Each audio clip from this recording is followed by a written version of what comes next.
I'm going to try and drive the entire width of England using as few roads as I possibly can.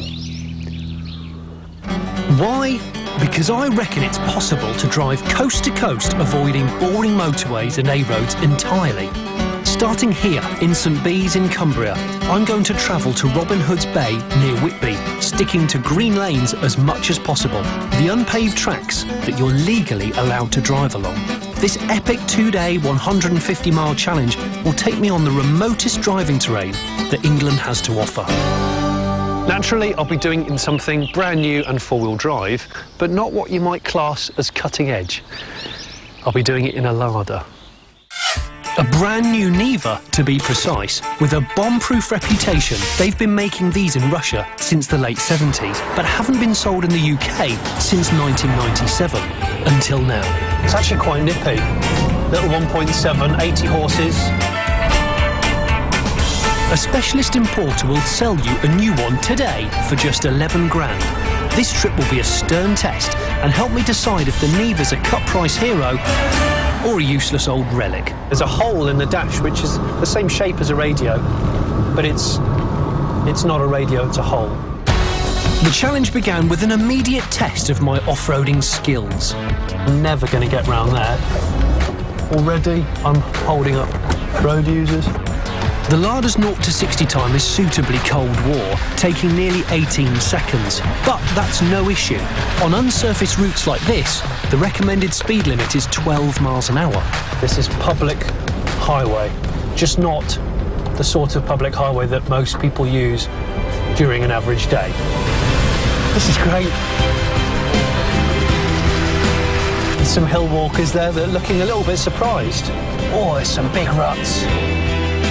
What the Lada lacks in luxury, it makes up for with essential off-road tools, like a low-ratio gearbox and diff locks for better traction. It's just cruising, absolutely cruising up here. It's not even breaking into a Soviet sweat. Green lane number 2 brought a new hazard. My first water crossing of the trip. I don't really know how deep it's going to be. It already says unsuitable for motor vehicles. Stay at a consistent speed. I can feel all the water underneath me. Oh, we've made it! The Niva was coping impressively, but to get the most out of the car, I decided to familiarise myself with the finer points of the handbook. Chapter 1, doors. Pull up the handle to open the door from the outside. And there's a diagram. Fresh air can enter the vehicle through the windows if the glass is lowered. With such technology, it was no wonder the ruts and ridges of the Lake District had been conquered. But now, the Niva faced an even tougher test, a daunting uphill climb that would lead me through to the North Pennines and County Durham. Oh, there's some big boulders now. Oh, sugar. Oh, that doesn't sound good. Oh, massive ruts, which I don't want to hit. Oh, I like that one. Our 2.5-ton Land Rover Discovery camera car grounded out. The Niva, which weighs half of that, soldiered on. Yeah! Oh, yeah! Oh! I'm like a mountain goat in this thing. I'm going to reach the summit. Yes! I've done it! Woo! There's some goats. Hey, how cool was that? I'll tell you what, lightness counts.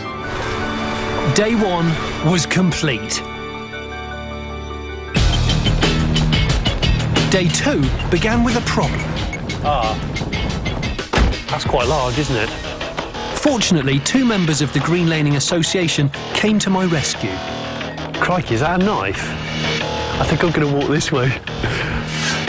The Niva's 1.7 petrol engine does 33 to the gallon, but for £500 you can have LPG fitted and benefit from half-price fuel. Is there a cheaper way of tackling the Yorkshire Dales in a car? I don't think so. Getting a bit of a lean on. The track's really fallen away from you now. You've got to worry that you don't graze the belly too much, although this has got a sump shield as standard. And there it is, and there. And there, and there. Oh, What a way to spend a weekend. Fetch me the next obstacle. Dales done. Next, it was a dash through the North York moors and one last green lane before the finish line. And it was a wet one. I'm now driving along a riverbed. Albeit a rocky, quite shallow river, it's still a river, and it's totally legal, and it excites me a lot. I travelled on the most secret, yet arguably best roads in Britain, in a car whose only optional extra is a snowplow. Never been to Robin Hood Bay before. Did Robin Hood really come here? I doubt it. The Niva passed its test with flying colours. It had been brilliant. That's the cheapest brand new 4x4 on sale in Britain. And probably the best.